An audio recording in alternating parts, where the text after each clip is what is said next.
ஒருவார்க்கும் செய்தர்மம் கைகூட்டும் செஞ்சற் பெறுவார்க்கும் வீடும் பெருக்கும் உருவார்க்கும் ஆதலால் வானோரும் ஆணை முகத்தோனே ஆதலால் குப்பும் பிரதம் கே வேல்வேல் முருகா வெற்றிவேல் முருகனுக்கு அரஹரோகரா. அனைவருக்கும் இனிய நமஸ்காரங்கள்.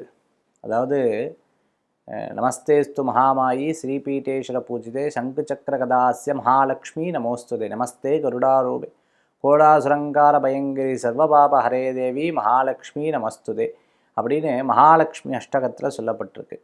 எப்போவுமே நமக்கு யார் நம்ம வீட்டுக்கு வரணும் அப்படின்னு எதிர்பார்த்தா எல்லாரும் சேர்ந்து சொல்லக்கூடிய ஒரு வார்த்தை, சார் வரலக்ஷ்மி வரணும் சார் அப்படின்னு சொல்லுவாள். நான் எப்போவுமே சொல்லும் பொழுது சொல்லியிருக்கேன், வீட்டு வாசலை காலையில் திறக்கும்போது வரலக்ஷ்மி வரலக்ஷ்மி வரலக்ஷ்மின்னு சொல்லிட்டு தொடங்கும்னு சொல்லியிருக்கேன்.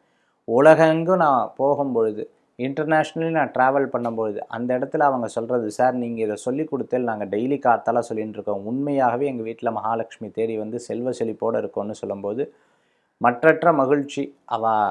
அவளுடைய வீட்டில் அந்த மகாலட்சுமி நிலைத்திருக்கான்னு சொல்லும்போது ஒரு பெரிய திருப்தி. ஏன்னா வீட்டில் தங்காத ஒருத்தர் என்ன அப்படின்னு கேட்டிங்கன்னா அது லக்ஷ்மி கடாட்சம்னு சொல்லுவாள். எப்போவுமே இருக்குன்னு சொல்ல முடியாது. இன்றைக்கி இருக்குதா பிடிச்சி வச்சுக்கோங்க, நாளைக்கு இல்லையா அதுக்கப்புறம் திருப்பி வர்றது கஷ்டம் அப்படின்னு சொல்லுவாள். அதனால் மகாலட்சுமியுடைய அனுகிரகம் கிடைக்கிறது ரொம்ப விசேஷம். இருக்கும் பொழுது அவளை சேமித்து வைத்து கொள்ள வேண்டும், அவளை பார்த்து வைத்து கொள்ள வேண்டும்.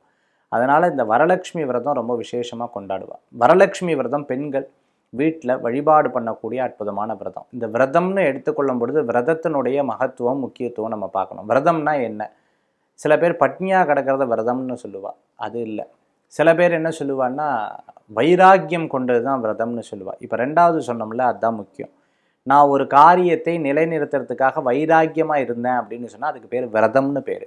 அப்போ அந்த வைராக்கியங்கிறது தான் ரொம்ப முக்கியம். ஆக இந்த வரலட்சுமியை நோக்கி நம்ம விரதம் வைராக்கியமாக இருக்கக்கூடிய நாள்னு பேர். இந்த அன்னைக்கு மகாலட்சுமி இந்த பூமிக்கு அனுகிரகித்து வரக்கூடிய நாள். எந்தெந்த இடத்துலலாம் அவளுக்கு ஒரு பூஜை புனஸ்காரங்களும் அவளை வரவேற்கிறோமோ அந்த இடத்துல போவா. நம்ம வீட்டில் சொந்தக்காரா பந்தக்காரா நமக்கு கல்யாணத்துக்கு கூப்பிட்ருக்கா, என்னை சரியாக கூப்பிடலைன்னு சொல்லுவோம், பத்திரிகையில் என் பேர் எழுதலைன்னு சொல்லுவோம், அவள் என்னை சரியாக பார்த்து சிரிக்கலைன்னு சொல்லுவோம். ஒரு சொந்தக்காராவா இருக்கிறவா, அதுவும் தூரத்து சொந்தமோ பக்கத்து சொந்தமோ, அவள் நம்மளை சரியாக கூப்பிடலனாலே நம்ம கல்யாணத்துக்கு போக மாட்டோம். ஒருவேளை வாட்ஸ்அப்பில் அவள் பத்திரிக்கை அனுப்பிச்சா வாட்ஸ்அப்லேயே கிஃப்ட் அனுப்பிச்சி விட்ருவோம் நம்ம. ஸோ இந்த மாதிரி இருந்துட்டுருக்கோம் நம்ம. அதே மாதிரி மகாலட்சுமியை சரியாக வரவேற்கணும். அப்போது உங்கள் வீட்டில் இந்த அன்னைக்கு அந்த காலத்தில் முகம் வைத்து வழிபடுற வழக்கங்கள், அதே மாதிரி குத்து விளக்குக்கு பூஜை பண்ணுற வழக்கங்கள், கலசம் வைத்து வழிபடக்கூடிய வழக்கங்கள், பெரியவங்க எதை பண்ணினாங்களோ, ஒருவேளை நீங்கள் உங்கள் மாமியார் வீட்டில் என்ன பண்ணியிருக்காங்களோ அதை எடுத்து பண்ணுறது ரொம்ப விசேஷம். குழந்தைகளை பக்கத்தில் உட்கார வச்சு வழிபாடு பண்ணணும். வீட்டு பக்கத்தில் இருக்கிற சுமங்கலிகளை கூப்பிட்டு வச்சு அவளுக்கு உங்களால் முடிஞ்ச இயன்ற சுமங்கலி செட்டு கொடுத்து நமஸ்காரம் பண்ணணும். பால் பாயசம் சுவாமிக்கு நைவேத்தியம் பண்ணணும், குங்கும அர்ச்சனை பண்ணணும். அதே போன்று வீட்டில் கரும்பு வெட்டி வச்சு பூஜை பண்ணுறது ரொம்ப விசேஷம். பஞ்சாமிர்தம் வச்சு பண்ணுறது ரொம்ப சிறப்பு.